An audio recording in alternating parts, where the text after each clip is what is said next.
are going to learn Hindi standard 4। तो students आज हम सीखने वाले दूसरी इकाई में जो है पहले नंबर में आपको नृत्य और उसके प्रकार दिए गए हैं उसके बारे में जानकारी लेंगे।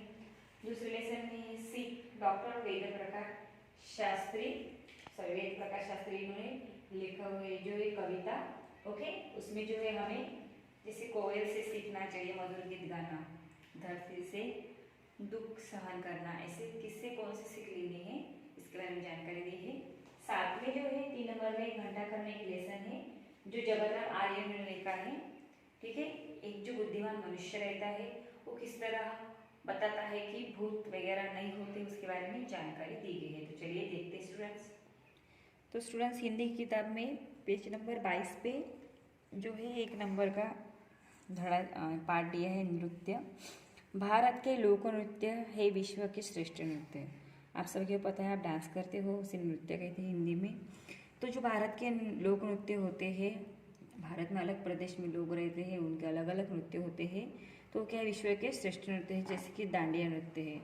आप सभी को पता है, जब गरबा दांडिया खेलते, गुजराती लोग ज़्यादा खेलते हैं दांडिया नृत्य, जो दादा देवी के जो दुर्गा देवी होती है उनके सामने ही खेला जाता है दांडिया। यहाँ पे देखिए दूसरा है आदिवासी नृत्य।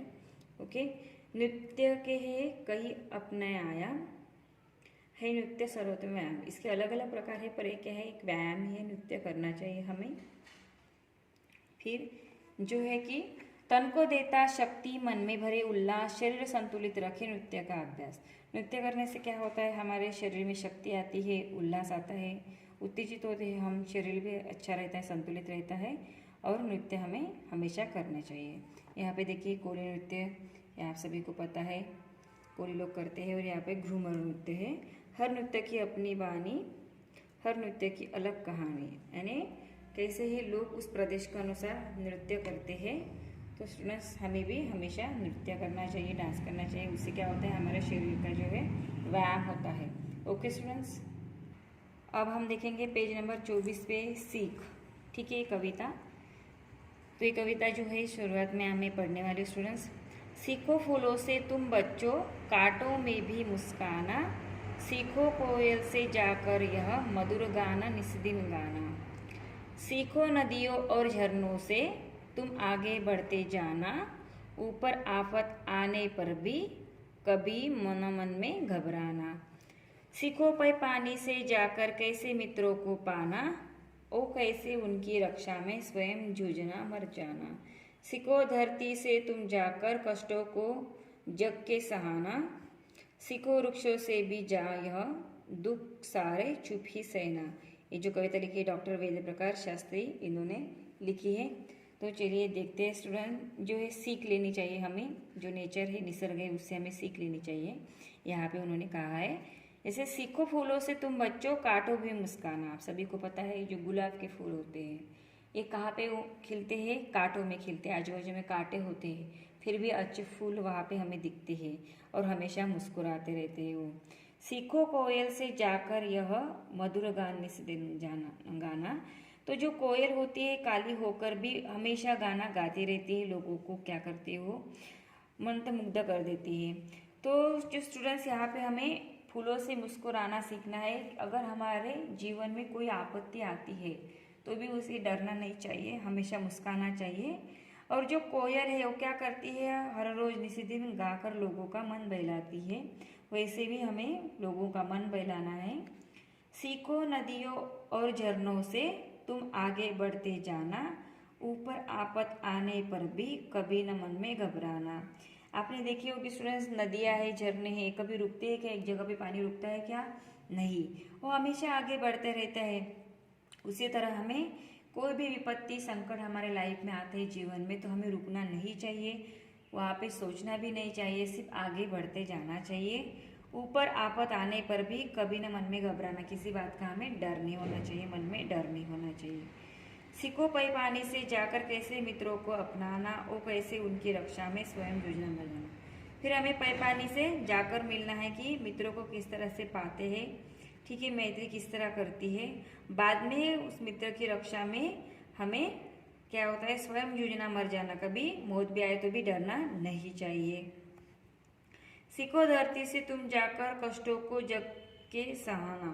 तो हमें धरती से जाकर सीखना है कि जो कष्ट होता है धरती पे, हम क्या करते हैं, कभी घर बांधते हो खड्डे करते हैं, पता है सभी को, पेड़ पौधे लगाते हैं, डिग करते हैं, घर बांधते तो कूड़ा कचरा डालते हैं, ठीक है। धरती पे हम हमेशा चलते रहते हैं, तो कोई ना कोई काम हम करते रहते हैं, तो इससे धरती को बहुत कष्ट होता है, फिर भी वो हमें कुछ भी नहीं कहती। यानी वो क्या कर रही है, अच्छे से जी रही है, वो कष्ट सह रही है। सीखो वृक्षों से भी जाय दुख सारे चुप ही सहना। जो वृक्ष होते हैं आप सभी को पता है, धूप में वैसे ही खड़े रहते हैं। तो कभी हमें कहते हैं कि हमें धूप लग रही है, जब बारिश आती है तो उस टाइम पे भी वो वैसे ही खड़े रहते हैं। हवा आती है, कभी गिर जाते हैं, फिर भी वो कुछ भी नहीं कहते। तो वृक्ष से हमें ये सीखना है कि सारे दुख क्या करना है, चुपचाप ही सहना चाहिए। ओके, ये जो है डॉक्टर वेद प्रकाश शास्त्री ने लिखी हुई कविता है, बहुत अच्छी प्यारी कविता है। तो स्टूडेंट्स ये जो कविता है आपको नोटबुक में लिखनी है। ओके, अब जो इस कविता का हम स्वाध्याय देखेंगे, फिर इसका स्वाध्याय देखेंगे जो आपको नोटबुक में लिखना है। स्टूडेंट्स, सुना हुआ कोई संस्कार गीत सुनाओ। अगर आपने कोई संस्कार गीत सुना होगा तो सुनाना है। प्रश्न दूसरा है, दिए हुए शब्दों को वर्णमाला के क्रम में लगाओ। यहाँ पे जो शब्द दी है उसे वर्णमाला के क्रम में लगाना है स्टूडेंट्स, ठीक है। पहले अ से आने वाले, आ से आने वाले, फिर बाद में क से जो शब्द आते हैं वो लिखना है। फिर क के शब्द नहीं होंगे तो ख का है, यहाँ पे ख से दिया हुआ है, तो पहले हम ख लिखेंगे, उसके बाद ग खड़िया लिखेंगे, फिर गिर लिखेंगे, उसके बाद ग आता है, उसके बाद घ आता है तो घटाव लिखेंगे, ठीक है। फिर च आता है तो चावल लिखेंगे, छ आता है छत्र लिखेंगे, फिर ज से क्या जग है तो आपको लिखना है, सॉरी क से कढ़ाई थी पहले तो आपको कढ़ाई लिखनी है। इस तरह से आपको जो है क से वर्ण स्टार्ट करने हैं, जो शुरुआत का वर्ण है आपको देखकर लिखना है। ओके, किसी समाज सेवी के बारे में पढ़ो, आपको समाज सेवी जो लोग हैं उनके बारे में पढ़ना है।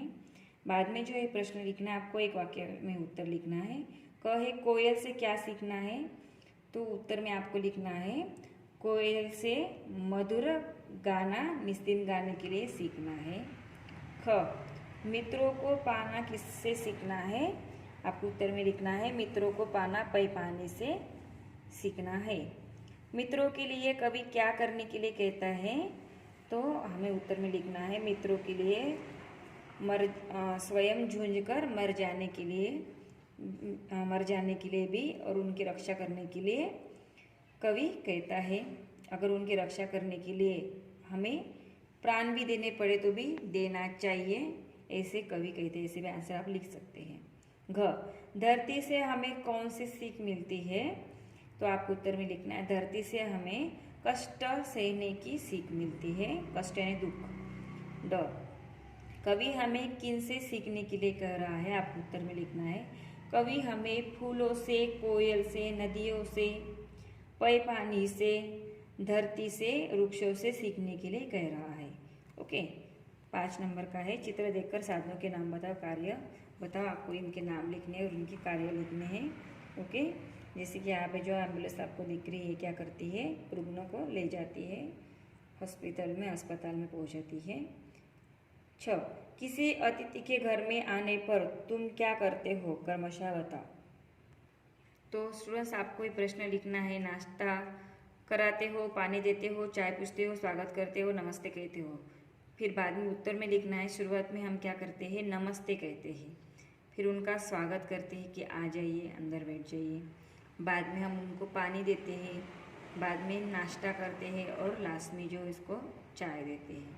ओके, यहाँ कोई लोग पहले चाय देते हैं, फिर अगर वो अतिथि बहुत देर तक रहते तो उनको नाश्ता भी करते, फिर से चाय बनाते हैं। आपको आपके घर में किस तरह उनका स्वागत करता है उस प्रकार से ही लिखना है। ओके स्टूडेंट्स, तो ये जो मैंने स्वाध्याय आपको सिखाया है सीख इस कविता का, ये आपको नोटबुक में लिखना है। जो प्रश्न है उस हल करके उसके फोटोज मुझे सेंड करने हैं। फिर देखिए पेज नंबर 26 पे दिया गया है घंटाकरण या लेसन।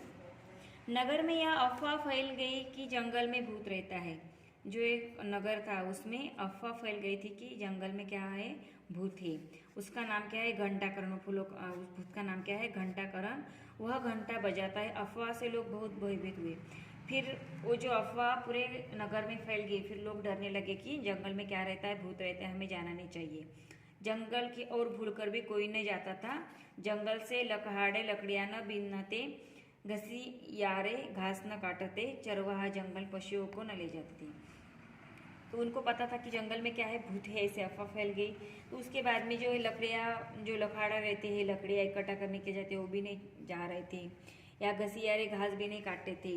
जो चरवाह होते हैं, पशु को लेके जाते हैं जंगल में, वो भी नहीं लेके जाते थे, क्योंकि जंगल में क्या रहता है, भूत रहता है, ऐसे अफवाह फैल गई थी। सारा का सारा जंगल घंटाकरण भूत की राजधानी बन गया। और जो है कि वो जंगल में सभी, घंटाकरण का ही नाम होगा कि घंटाकरण भूत जंगल में रहता है। अब तो उस नगर के राजा को भी बड़ी चिंता हुई। उसने सयानों और जादूगरों को इकट्ठा कर रहा, भाई इस भूत को इस जंगल से निकला, वरना सारा जंगल वीरान हो जाएगा और जंगल से मंगल गायब हो जाएगा।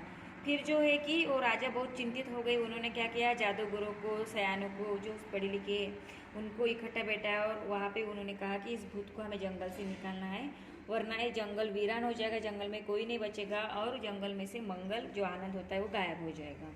लोगों ने अपने अपने तरीके आरंभ किए, परंतु घंटाकरण किसी के काबू में नहीं आया। फिर लोगों ने उनके तरीकों से भूत को भगाने का प्रयास किया, पर भूत कहीं भागा नहीं। तभी एक बुद्धिमान मनुष्य उधर कहीं से आ निकला। वह भूतों में विश्वास नहीं करता था। फिर उसी जंगल में से एक बुद्धिमान मनुष्य जा रहा था, पर वो भूतों पे विश्वास नहीं करता था। वो अनुमान लगाने लगा कि सच्चाई क्या हो सकती है। फिर वो लगाने लगा कि अनुमान की सच्चाई क्या है, सच में भूत है क्या। वह साधु का वेश बनाकर जंगल में घुसा। वहाँ जाकर जो देखा तो सारा सच उसके समझ में आ गया। फिर उसने क्या किया, एक साधु का वेश लिया और जंगल में चला गया देखने के लिए कि सच्ची में भूत है या नहीं। लौटकर उसने राजा और नगरवासी से कहा, आप मुझे एक बोरा भुने हुए चने दे दो तो मैं कल ही भूत को पकड़ लाता हूँ। फिर उसने कहा कि मैं उस भूत को पकड़ के लाने वाला हूँ। फिर आप मुझे क्या करो, पहले उससे पहले एक जो है कि बोरा दे दो, ठीक है, और उसमें आपको चने देना है। बाद में मैं क्या करता हूँ, भूत को पकड़ लाता हूँ। ऐसे जो है बुद्धिमान मनुष्य ने राजा को कहा। लोगों ने उसका कहा माना। बुद्धिमान मनुष्य ने चने लेकर जंगल में पहुंचा। फिर लोग ने कहने लगे, हाँ हाँ सच्ची में है, ऐसे करेंगे फिर भूत भाग जाएगा। फिर बुद्धिमान ने क्या किया, चने लेकर जंगल में पहुंच गया। उसने वह चने के एक पेड़ के नीचे डाल दिए। जो चने लाए थे उसने क्या किए, एक पेड़ के नीचे डाल दिए। उसने देखा कि पेड़ से कई बंदर नीचे उतरे और चने खाने लगे। आप सभी को पता है बंदर क्या खाते हैं, चने खाते हैं। फिर उस पेड़ पे क्या रहते थे, बंदर रहते थे। बंदर नीचे उतरने लगे और चने खाने लगे। उनमें से एक बंदर के हाथ में क्या था, घंटा था। उस बंदर ने घंटा फेंक दिया और चने खाने लगा। कि उसमें ही क्या था, यहाँ पे देख सकते हो आप पिक्चर में, एक बंदर के हाथ में घंटा था, उसने घंटा फेंक दिया साइड में और चने खाने लगा। बुद्धिमान आदमी ने घंटा उठाकर नगर की राह ली। फिर बुद्धिमान जो आदमी है उसने क्या किया, घंटा उठा लिया, यहाँ पे हमें दिख रहा है, देखिए घंटा उठा के चल दिया, राह पकड़ ली उसने दरबार में पहुंचने की। फिर दरबार में पहुंचने पर बुद्धिमान मनुष्य ने राजा से कहा, महाराज यह घंटा बंदरों के हाथ पड़ गया था। फिर वो दरबार में पहुंचा और राजा को कहा कि महाराज यह घंटा किसके हाथ में थी, बंदरों के हाथ में थी। जब उनकी मौज होती वे घंटा बजाते, जब वो बहुत आनंदित रहते थे, मौज करते थे, मस्ती करते थे, तब वे घंटा बजाते थे। इस तरह जंगल में भूत होने की अफवाह फैल गई थी। सारे नगर और राज्यसभा में उस विद्वान को बड़ा आदर मिला। उस बुद्धिमान ने लोगों को सच्चाई परखने बिना किसी भी बात पर विश्वास न करने की अमूल्य सलाह दी।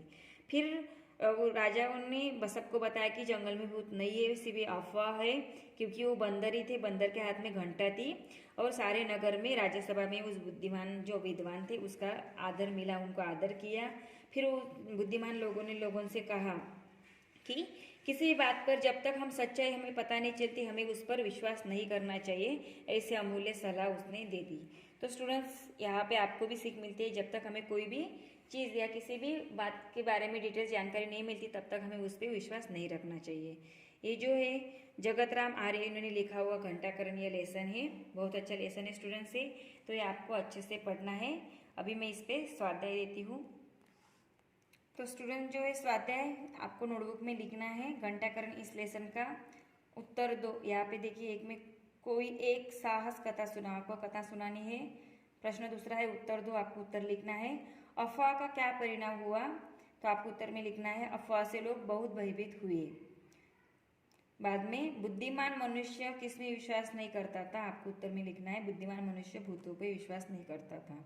ग है साधु का वेश बनाकर जंगल में कौन घुसा, आपको उत्तर में लिखना है साधु का वेश बनाकर बुद्धिमान मनुष्य जंगल में घुसा। घ में है बंदर घंटा कब बजाते थे, तो उत्तर में आपको लिखना है जब बंदरों की मौज होती थी तब वे घंटा बजाते थे। ड में है बुद्धिमान मनुष्य ने लोगों को कौन सी सलाह दी, तो आपको उत्तर में लिखना है बुद्धिमान मनुष्य ने लोगों को कहा कि जब तक किसी भी बात की सच्चाई परखते नहीं तब तक उस पर हमें विश्वास नहीं रखना चाहिए। या आप ऐसे भी लिख सकते हो कि ये सच्चाई परखे बिना किसी भी बात पर विश्वास नहीं करना चाहिए, ऐसी सलाह बुद्धिमान मनुष्य ने लोगों को दी। ओके, प्रश्न तीसरा है समय का महत्व, इस पर आपको निबंध लिखना है। ओके, 10 लाइन निबंध लिखना आपको समय का महत्व इस पे। बाद में प्रश्न चौथा, जोड़ी मिलाकर पूरा वाक्य लिखो, जोड़ी मिलानी है। उस नगर के राजा को बड़ी चिंता हुई, यहाँ पे आपको जोड़ी लगाने इस तरह। जब उनकी मौज होती वे घंटा बजाते, तभी एक बुद्धिमान मनुष्य उधर कैसे आ निकला। देन उस विद्वान को बड़ा आदर मिला, जंगल से मंगल गायब हो जाएगा, ऐसी जोड़ी लगानी है। बाद में चित्र देखकर अंधविश्वास को पहचानो और इन पर कभी विश्वास मत करो, ये अंधविश्वास है। जैसे कि हम कभी बाहर जाते हैं तो बिल्ली रास्ता काटती है तो अंधविश्वास है, स्टूडेंट्स इस पर जो है हमें विश्वास नहीं करना चाहिए, ठीक है। बाद में जब कोई सांप काटता है तो मांत्रिक को हम बुलाते हैं, इस पर भी हमें विश्वास नहीं करना चाहिए। कभी किसी को कोई रोग होता है, खांसी होती है, ठीक है, तो हम उसे बाहर रखते घर के बाहर, तो ऐसा नहीं करना चाहिए। या जब भी कोई बाहर जाता है तो हम खांसते या छींकते तो ऐसा बोलते हैं ना हमारे घर में कि नहीं करना चाहिए, अशुभ होता है, फिर भी उस पर विश्वास नहीं करना चाहिए। बाद में यहाँ पे आप देख सकते हो हम घर के बाजू में कोई थैली वगैरह रखते हैं, उसमें कुछ जो है कि पूड़ियाँ वगैरह रखती है आपकी दादी जी ऊपर, आपको पता होगा, तो वैसा नहीं करना चाहिए। किसी राह चलते जब हमारे घर से कोई निकल रहा हो तो उसे टोकना नहीं चाहिए, ये भी अंधविश्वास है, इस पर विश्वास नहीं करना चाहिए। बाद में किसी के घर में आपको देखने में मिर्ची ऐसी जो रहती है, गुड़िया वगैरह ऐसी छोटी, जिसको काला जादू टोना कहते हैं, ऐसे लटकते रहते हैं, या किसी के जो बड़ी फैक्ट्री में लटकाते हैं, तो ये रॉन्ग है स्टूडेंट्स, ये सभी क्या है अंधविश्वास है। किसी भी बात पर हमें विश्वास नहीं रखना चाहिए, ये सभी अंधविश्वास की बातें हैं, क्योंकि आप पढ़े लिखे हो, ठीक है। 6, छोटे से बड़े आकार के आधार पर इनका क्रम बताना है। जैसे विश्व, गांव, राज्य, तहसील, देश, जिला है, तो स्टूडेंट्स यहाँ पे जो है शुरुआत में गांव सबसे छोटा होता है, बाद में तहसील होता है, उसके बाद जिला बनता है, जिला के बाद राज्य, फिर उसमें देश और बाद में विश्व, ऐसे आपको क्रम में उत्तर में लिखना है। तो स्टूडेंट्स आज हमने जो है कि नृत्य के बारे में जानकर ली, साथ में यह कविता भी मैंने सिखाई, उसका जो स्वाध्याय आपको नोटबुक में लिखना है, और बाद में घंटाकरण इस लेसन का स्वाध्याय भी आपको नोटबुक में लिखकर दोनों स्वाध्याय के फोटोज मुझे सेंड करने हैं। Okay students, now stop here, thank you.